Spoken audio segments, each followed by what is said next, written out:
Okay, so I want to read. This morning, I got an email from Curtis Sensei, and uh, basically he copies me a lot on his emails back and forth to some Spanish students because Carlos does a translation and he shares it with me as well. And this happens to be from a student in Spain. And he asked a question in Spanish, but I didn't get the question translated. I just have the answer. But the answer is really good, and it's about student teacher relationships. So, this is what Curtis Sensei wrote to the student in Spain.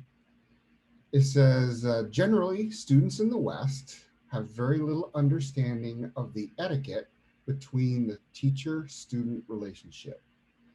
Many students have no idea how to behave with someone who is supporting them, and in fact, may be intimidated by such a thing. Therefore, as teachers here in the West, we have to be very patient with them, supporting them and helping them to understand. After all, they're here to learn what is respect among other things. Of course, the student has to understand that the responsibility is theirs to be courageous, to face the teacher, and to follow the teacher's instructions carefully. If not, then why train in a dojo with a teacher? Of course, for us teachers, it is an art form to learn how to handle this type of student without being offended by their actions. After all, they have come to learn from us, so we can't expect them to already know. And I thought it's a good place to start because I was reminded by the instructions, the three responsibilities of a teacher and the two responsibilities of a student. And just to remind you, the three responsibilities of the teacher are to reveal presence to the student, to train the student in the methods and tools that the student will need to grow, to point out and put in touch with the internal material that is in the student's way. And then the two responsibilities of a student is to practice the instructions as they are given without editing and to make use of the instruction and understanding in their daily life. So I think that's a good topic to discuss. So go ahead, and I think Fincher's in training to be uh, an one of those folks that does the Host. what do you call host? Yeah, the host. So go ahead, Fincher, put people into groups, and they can discuss this topic among Okay. themselves. Putting you in your group. Remember, return promptly and have a chosen speaker. Thank you.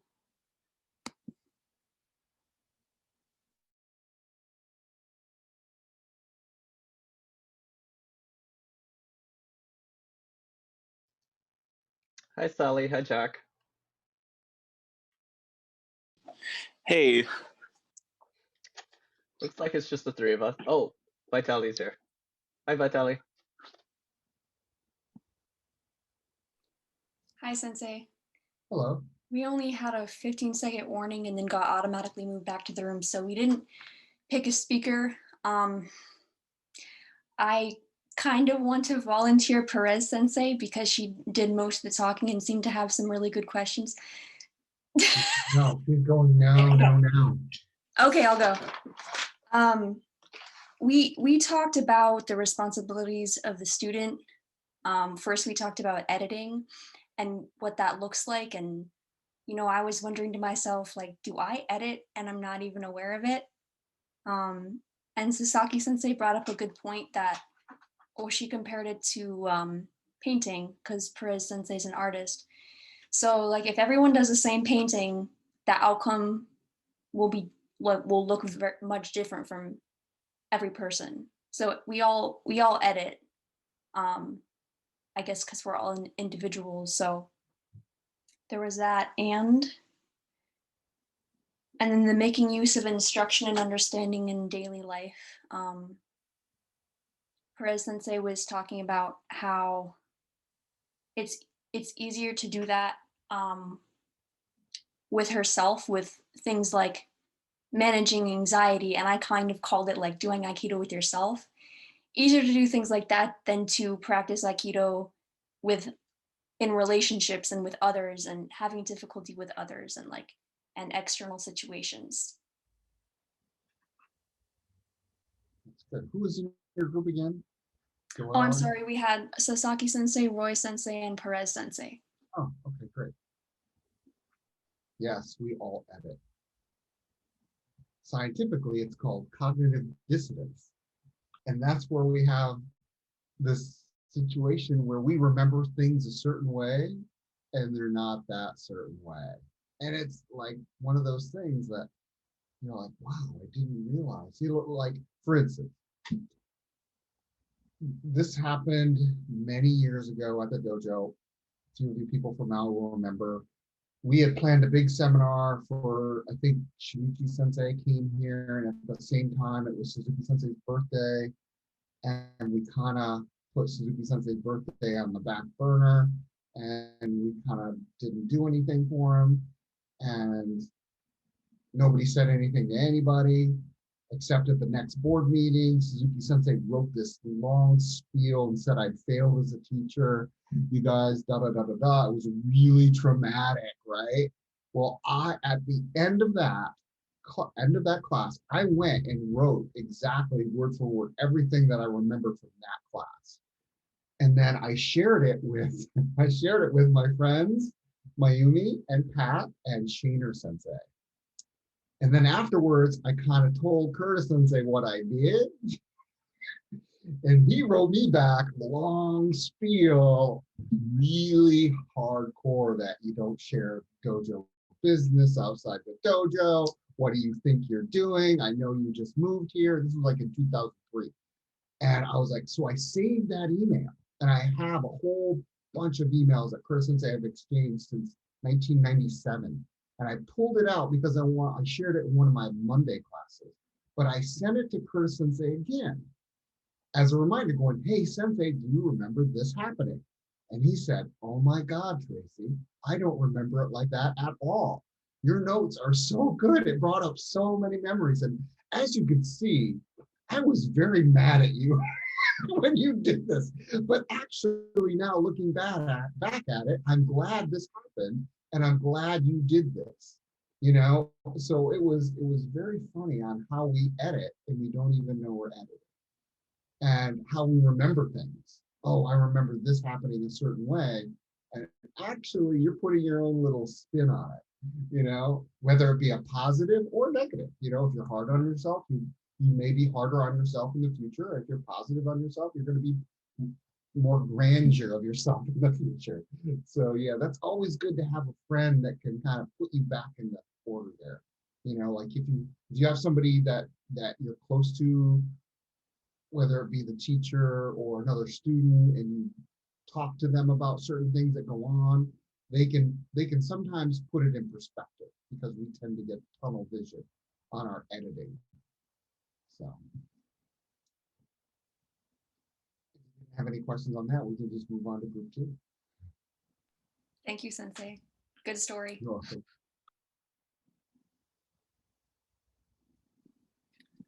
Hello. Oh, hi. Good evening, good morning, good day. I was in room 4, and all of a sudden I was retrieved from room 4, and I was dropped into room 2. I don't know what happened, but now I'm talking on behalf of room 2. And we were 3 eventually, Priya, Nadia, and myself, and they invited me to come up now with a bit of a summary about what was discussed. So there were essentially two points of discussion.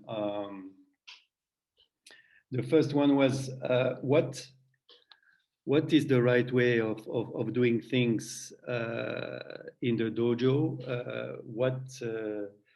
What are the rules? The fact is, we're afraid of making mistakes, and we end up somehow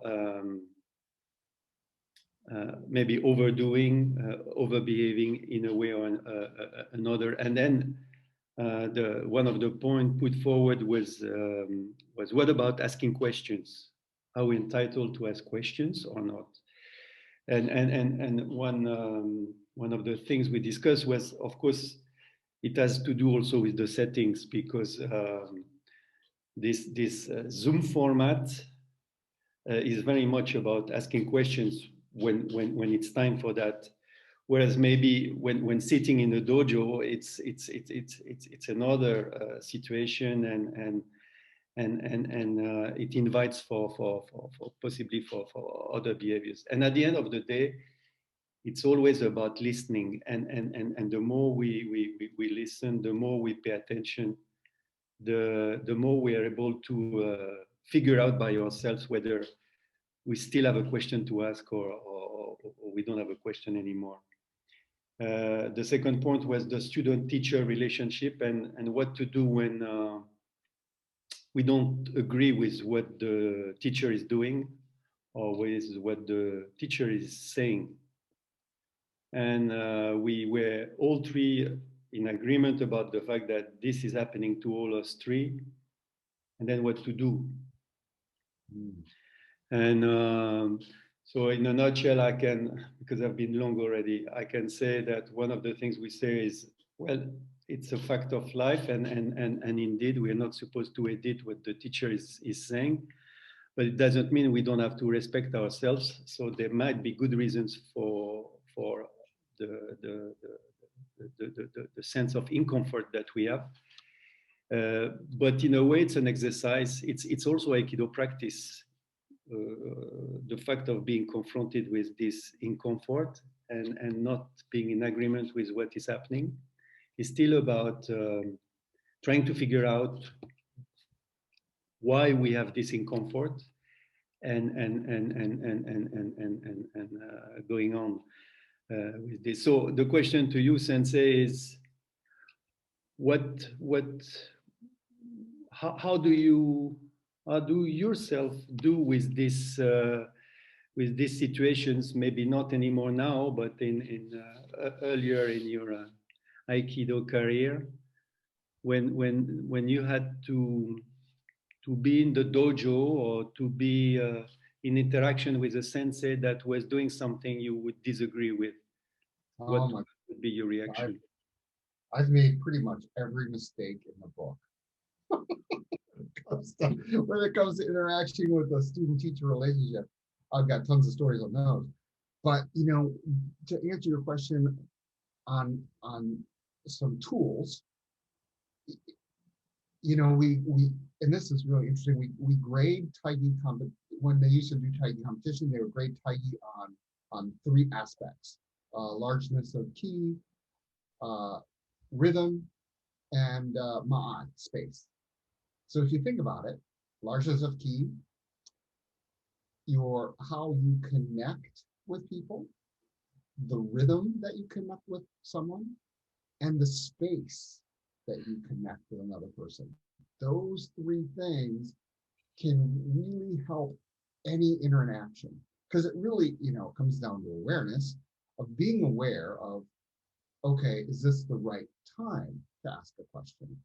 Should it be in a group? Should it be privately? Should it be in a classroom? Should it be in a Zoom session? Should I write it in an email? It's kind of like in the daily world of, do I text someone? Do I call someone? Or do I write someone? Those three aspects of just communicating.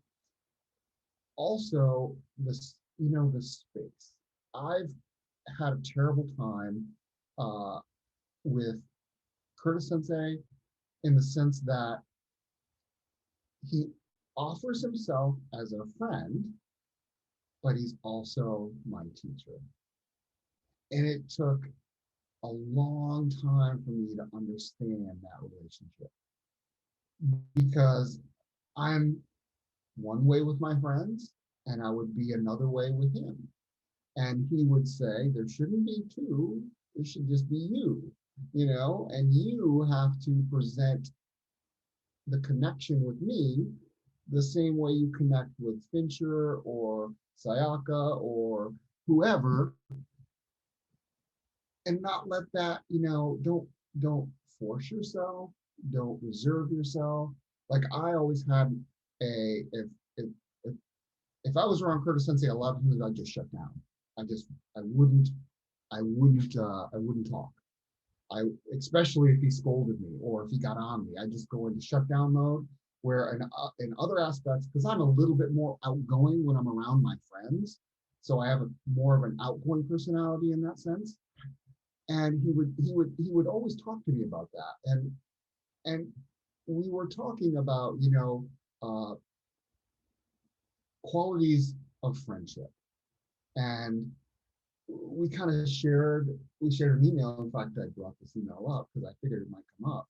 And you know, he said, you know, the qualities of a true friend is a friend is someone that gives what is hard to give, does what is hard to do, and forgives your harsh words when you have them. And he endures what's hard to endure, and he shares things with you, and you preserve what he shares.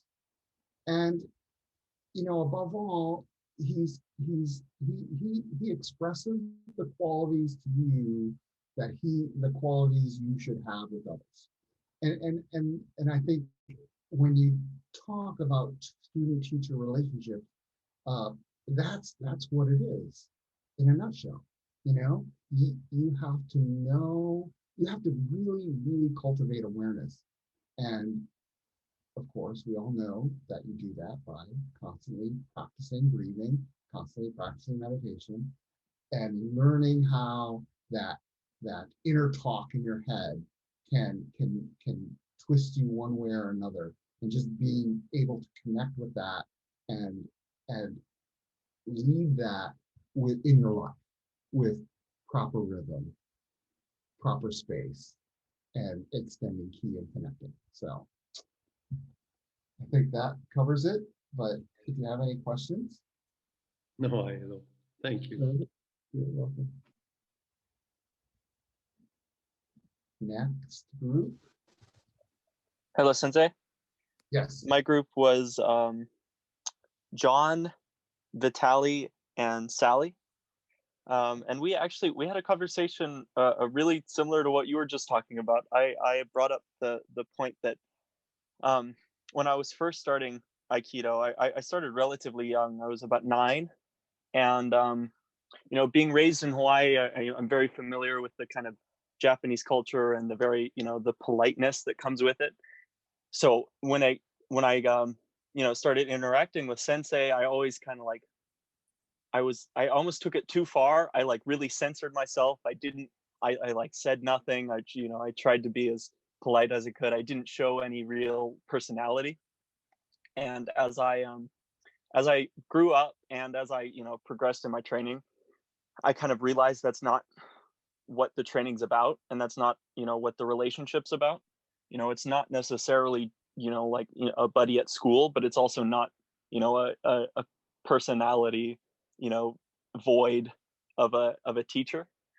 And so we talked about that, and John thought that was rather relatable. And I think that's, I don't know if that's the way with a lot of people. I'm surprised to hear you, Sensei, that you kind of felt the same way with Curtis Sensei. And then Vitali brought up kind of the student side of the relationship, how it's kind of do what you're told kind of a thing, but more like, you know, realize that your sensei knows more than you. You know, realize that your sensei knows what's best, and you just kind of have to give up your ego and do what they tell you to. And that was pretty much it. Thank you, Sensei. Yeah, you're welcome. Yeah, you know, experience is and I think that's what, the teacher's always looking out for your best interests, even though you may not think he's looking out for your best interests. And of course, we all think we know a lot of times, because rarely do we go, oh, Sensei, I've got this problem. Will you fix it for me? Usually you're coming there and he's saying, well, at least this is how it was with me, because I thought I had all the answers, of course. And he would say, would tell me, Grizzy, you should take a minute and just think before you speak. And, I was like, well, yeah, so yes, I do that, Sensei. Well, actually, you don't do that, Tracy. I'm just trying to remind you. And I was, oh, yes, I will take a minute. And I remember one time we were at the dojo, and we're having a board meeting. And he said, okay, we're going to do a little exercise at this board meeting. Before anyone talks at the meeting, I want everyone to take a breath. Take a breath before you speak.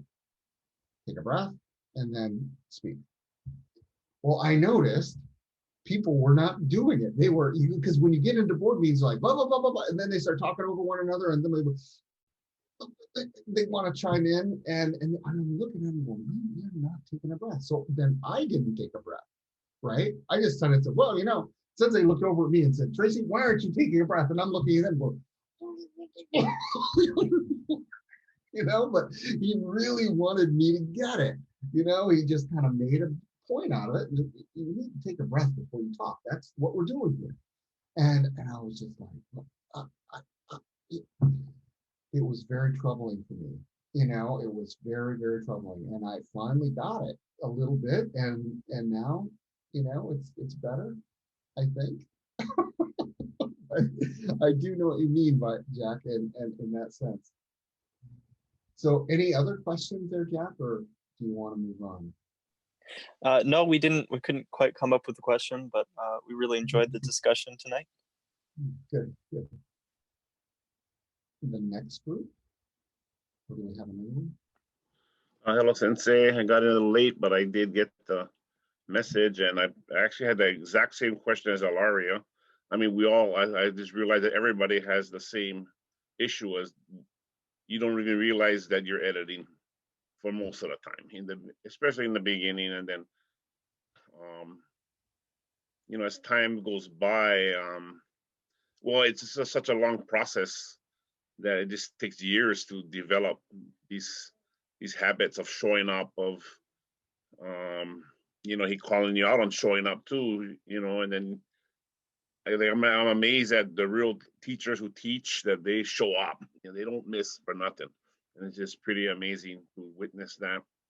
And then because I kind of raised in indigenous ways, so we did understand somewhat how to take care of someone, maybe your grandparent or something. But as I otomoed more and more, I realized that student-teacher relationship was way deeper than even that. As the more I've done it, like he's telling me, pay attention now. Like when we're just at a breakfast or something, when certain other high-ranking senseis are there and stuff. So it was, it just takes years and years, I think, to develop these habits of growing up and paying attention. It's very difficult, but that was a great conversation tonight. I can really see a lot of things that I went through and still going through, and by your experiences that you discussed, and I enjoyed this discussion. Yeah, we all, here's the thing. We sometimes we have a thing where we think we're the only ones feeling the way we feel. We're the only ones thinking the way we think, and we're the only ones doing what we think we're doing. And it's so funny. I remember one time I was talking to Chris Sensei, and we had just come back from Europe. It was 2006, and we had taken all these photographs when we were in Europe, in Holland, in Germany.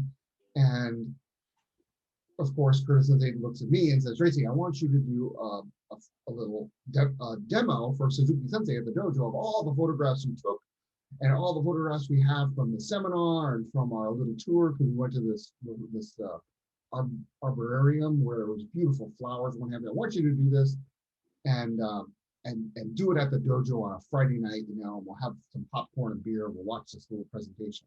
This was 2006, mind you, and I wasn't very good at doing that kind of slideshow on a computer, but I did my best, and I put it with some music, and at first I was going to do this little intro that was funny, but I took it out. And Curtis Sensei, after the little thing, he got me aside. He said, "Hey, I thought you were doing a little joking thing up front for Suzuki Sensei." And I said, "Oh no, I didn't think Suzuki Sensei would like it to be funny in the beginning, so I made it very serious." He goes, "Tracy, Suzuki Sensei has one of the funniest senses of humor you'll ever know. He is very funny, and he appreciates a good sense of humor. So don't leave that out next time." And I was like, "Oh, I didn't know that." And he goes, and then of course, Curtis Sensei looked at me and said, "You know, we may be older than you, but we still think like we're your age. Our thoughts don't change." I was like, oh yes, I didn't know that at the time. You know, I was just still thinking sometimes. So yeah, I can totally relate to that. Yeah. So Well, I definitely can relate to that for sure. we get older, I know. Yeah. So I don't think we have any other groups, but I do have a little story that applies because I talked to Curtis Sensei about this a while back, and he said, "Oh, the next time you teach a class, you should share the story. It's rather appropriate." I said, "Okay, I'll share it tonight." This is related by Abraham Kawaz, and it says, "As a youth, Abraham wanted to attach himself to a certain teaching master. He sought out the sage and asked to become his disciple. The teacher said, 'You are not ready.' Since the young man was insistent, the sage said, 'Very well, I will teach you something. I'm going on a pilgrimage to Mecca. Come with me.' The disciple was overjoyed. 'Since we are traveling companions,' said the teacher, 'one must lead and the other obey. Choose your role.' 'Oh, I shall follow, you lead,' said the disciple.